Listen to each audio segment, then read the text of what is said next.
Hello students, welcome you all study material for all competitive exam YouTube channel।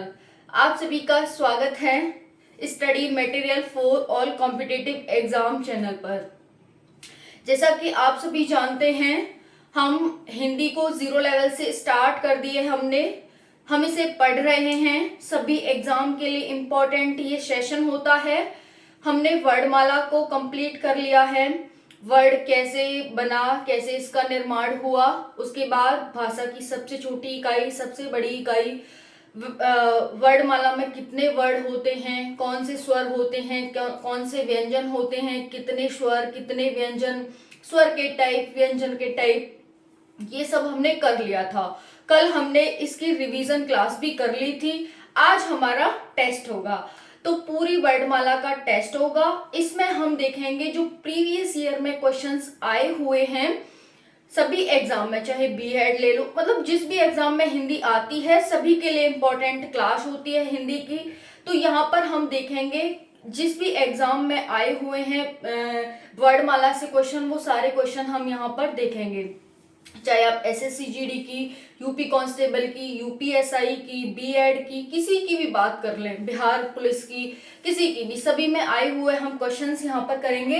तो most important class होने वाली है। आप सभी को पूरी क्लास को अच्छे से देखना है। अगर आप चैनल पर न्यू हैं तो चैनल को सब्सक्राइब कर लेंगे, वीडियो को लाइक करेंगे और वीडियो को पूरा देखेंगे, ठीक है, जिससे कि आपको अच्छे से समझ आ सके और आप प्रीवियस ईयर क्वेश्चन के आधार पर अपनी रणनीति बना सकें कि इस तरह से क्वेश्चन आते हैं तो हमें इसी तरह से पढ़ाई करनी है, ठीक है। तो चलिए एक मोटिवेशन कोटेशन के साथ हम अपनी क्लास को स्टार्ट करते हैं। कहते हैं कि असफलता सफलता का स्वाद बढ़ा देती है। असफलता सफलता का स्वाद बढ़ा देती है। आप सभी इससे एग्री हैं? आप सभी होंगे। कहते हैं कि जिसने असफलता का स्वाद नहीं चखा है वो सफलता का स्वाद भी नहीं जानता। वो सिर्फ उसमें चलता रहता है, उसे अच्छा बुरा कुछ अच्छी फीलिंग नहीं होती है अगर वो असफल नहीं हुआ है तो, ठीक है। जैसे ही अभी होली आने वाली है, आप सभी के घर गुजिया बनेंगी। गुजिया का एक त्योहार होता है, ये होली पर गुजिया बनती हैं सभी के यहाँ, तो गुजिया बनेंगी। अब क्या होता है, गुजिया भी कई टाइप की होती हैं, एक मैदे की, एक खोए की, है ना, अलग अलग, एक होती है मेवे की।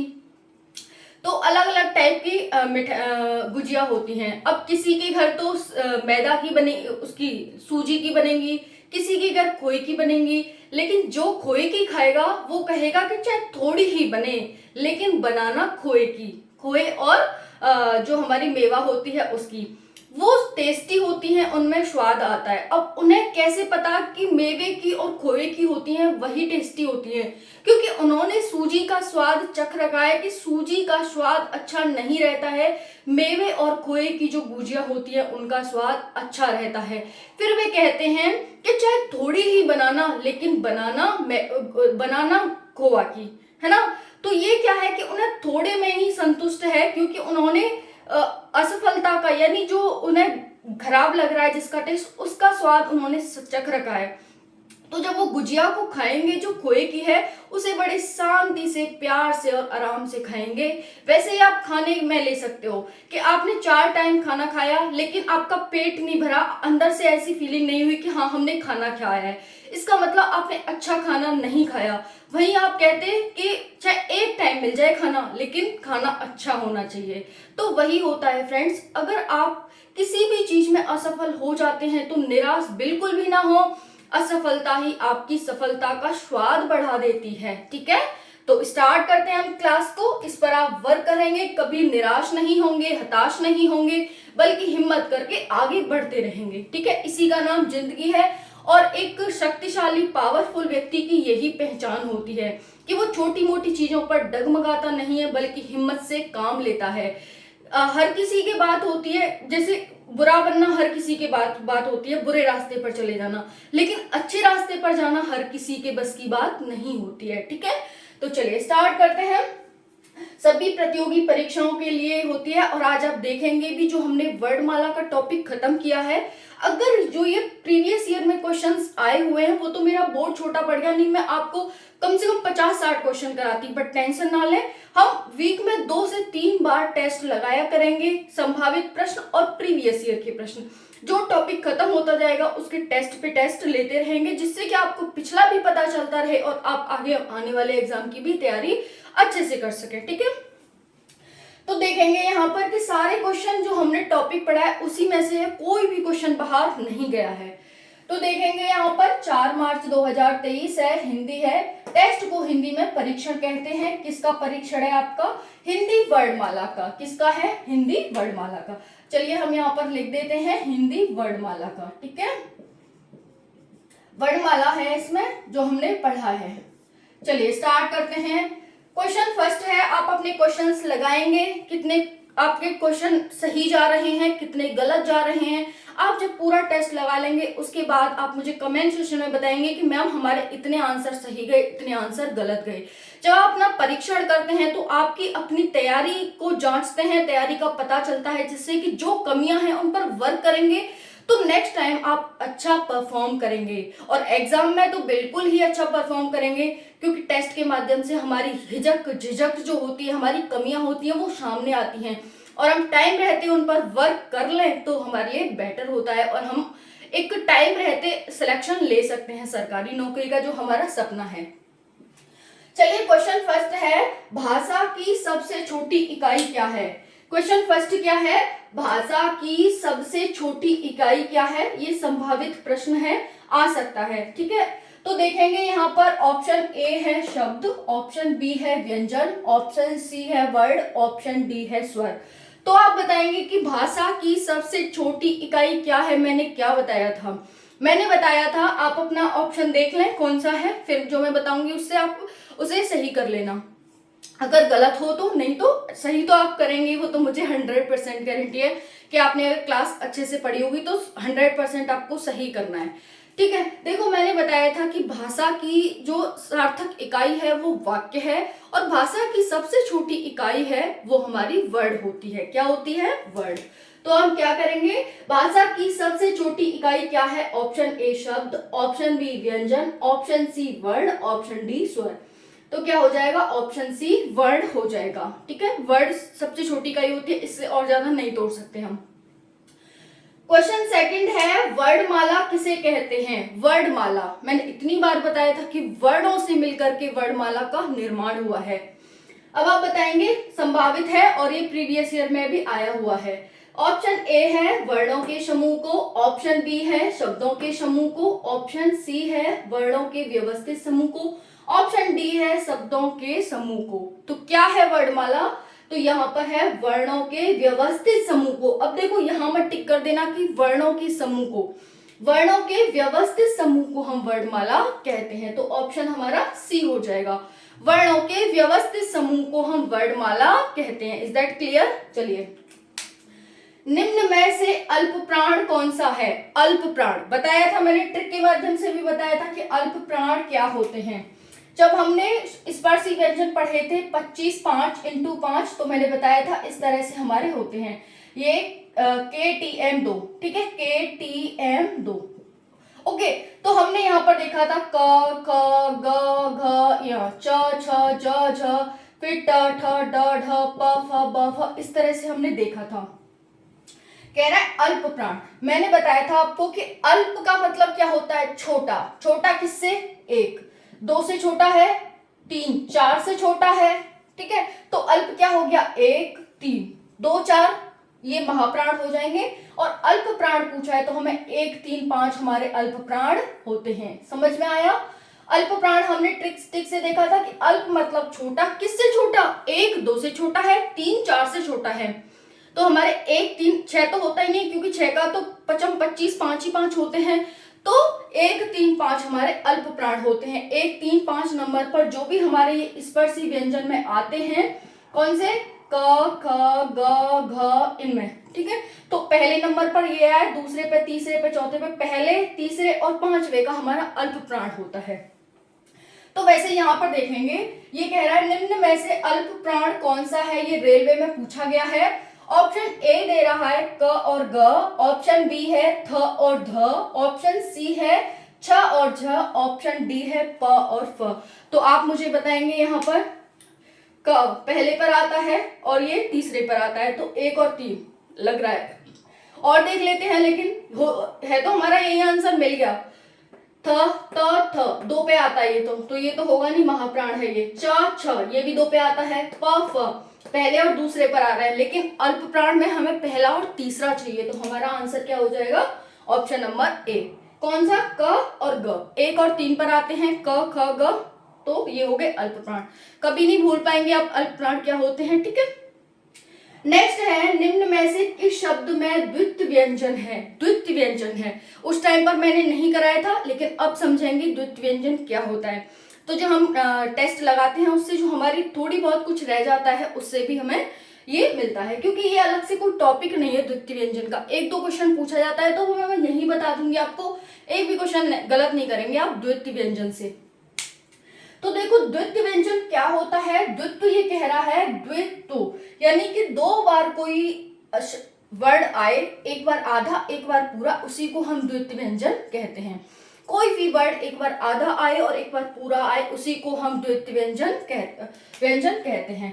तो देखेंगे यहाँ पर उत्साह, ये तो एक ही बार आ रहा है, कोई 2 बार नहीं है। यहाँ पर देखेंगे एक बार आधा आ रहा है एक बार पूरा आ रहा है, तो यही हमारा आंसर हो जाएगा, और किसी में नहीं आ रहा है, ठीक है।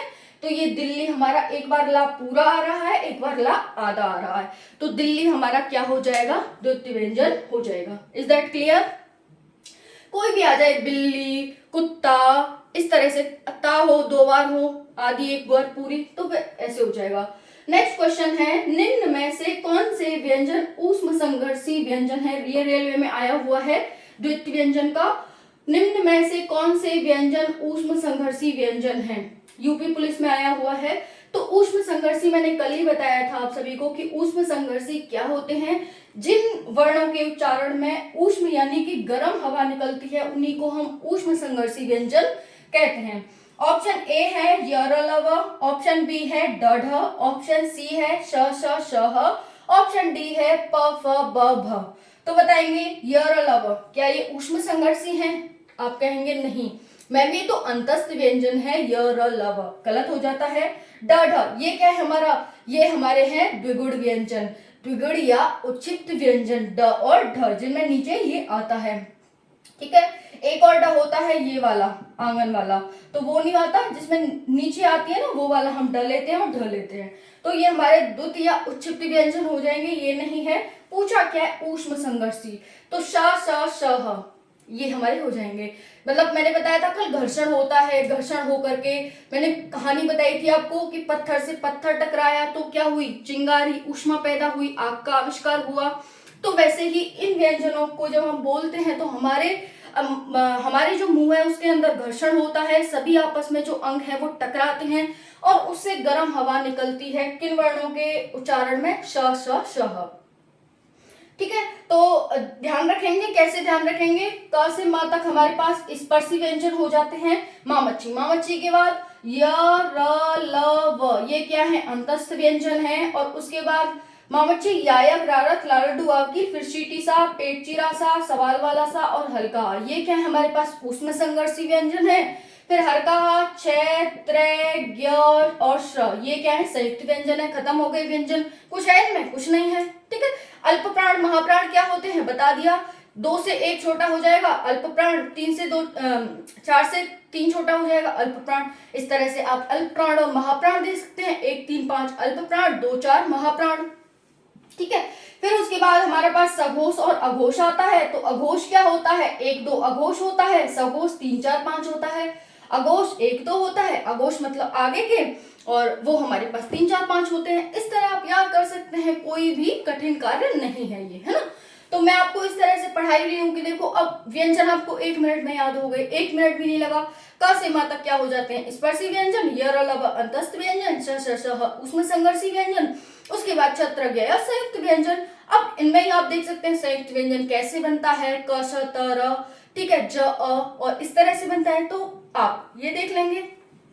चलिए तो हम यहाँ पर टिक कर देंगे सी पर। ये प फ ब भ क्या है हमारे पास के टी एम दो, यानी कि ये ओष्ठ व्यंजन है, होठों से इनका उच्चारण होता है प फ ब भ, तो ये ओष्ठ व्यंजन हो जाएंगे। ये हमारे पास ऊष्म संघर्षी का ऑप्शन सी राइट हो जाएगा।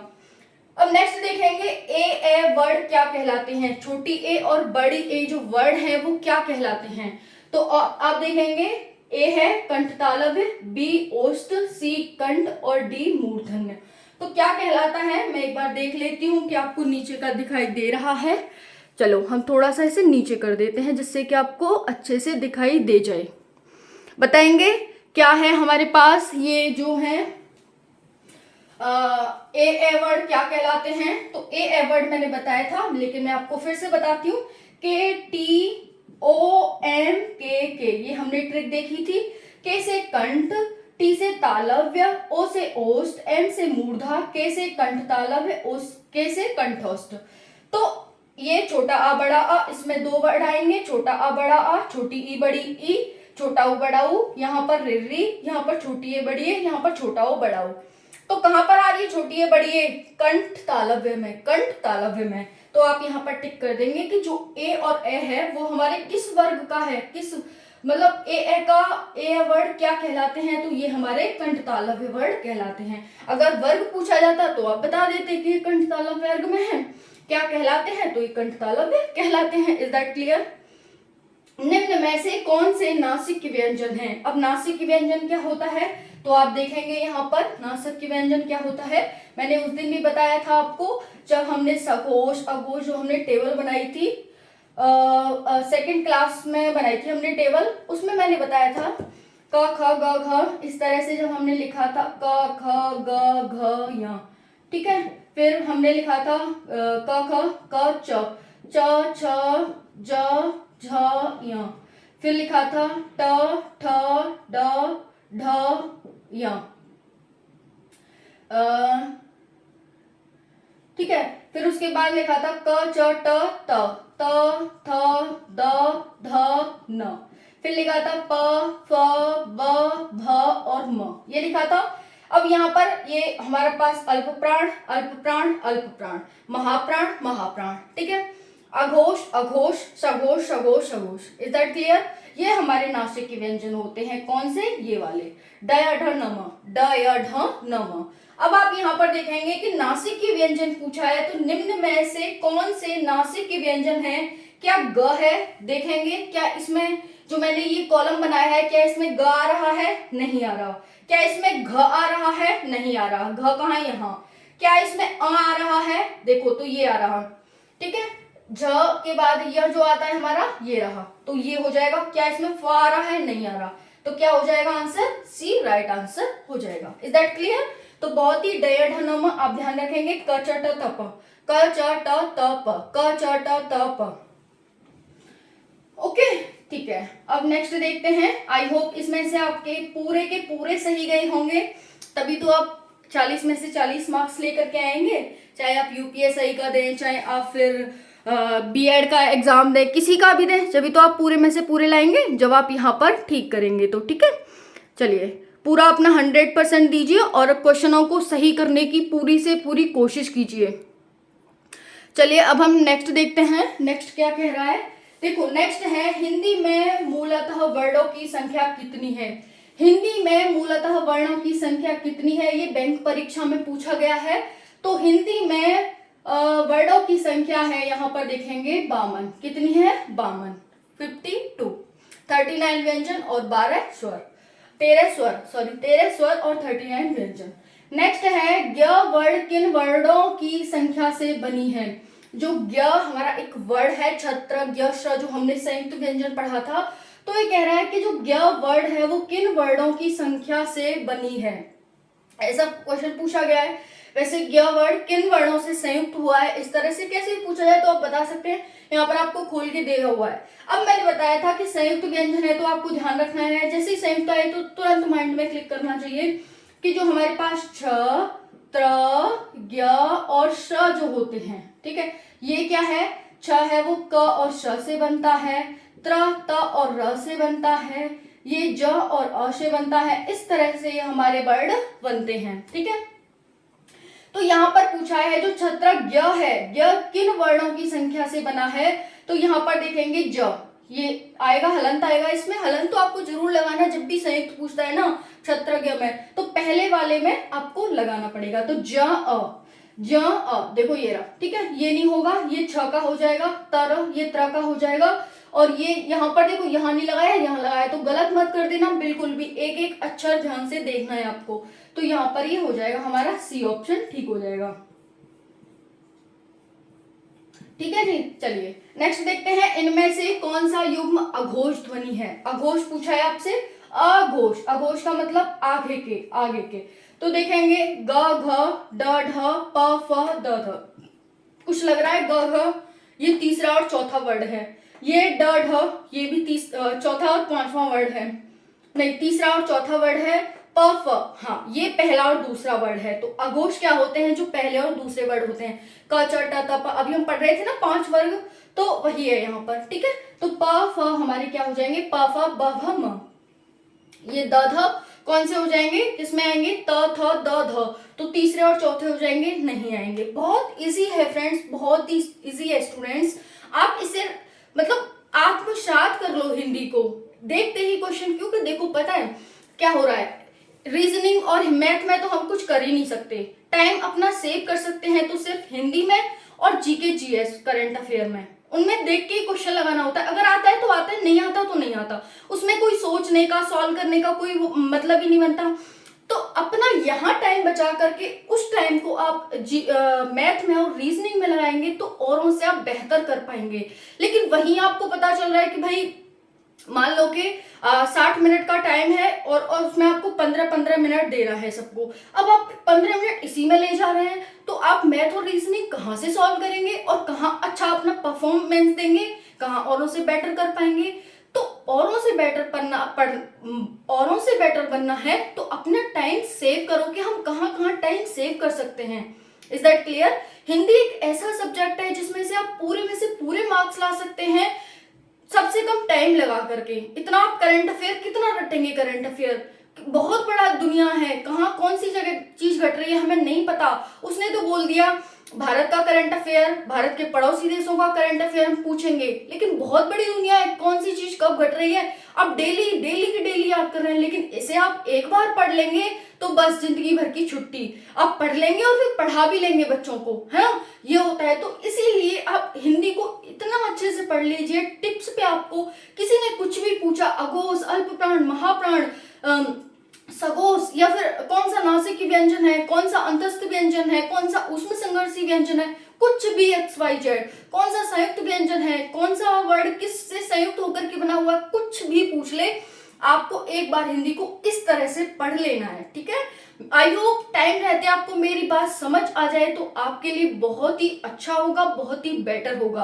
अब जॉब लग जाएगी तब कहोगे कि हाँ मैम ठीक कहती थी। ठीक है, ये मुझे आपको बीच बीच में याद दिलाना, एक कहते हैं ना मोटिवेट टाइप का होता है, तो मोटिवेशन जरूरी होता है।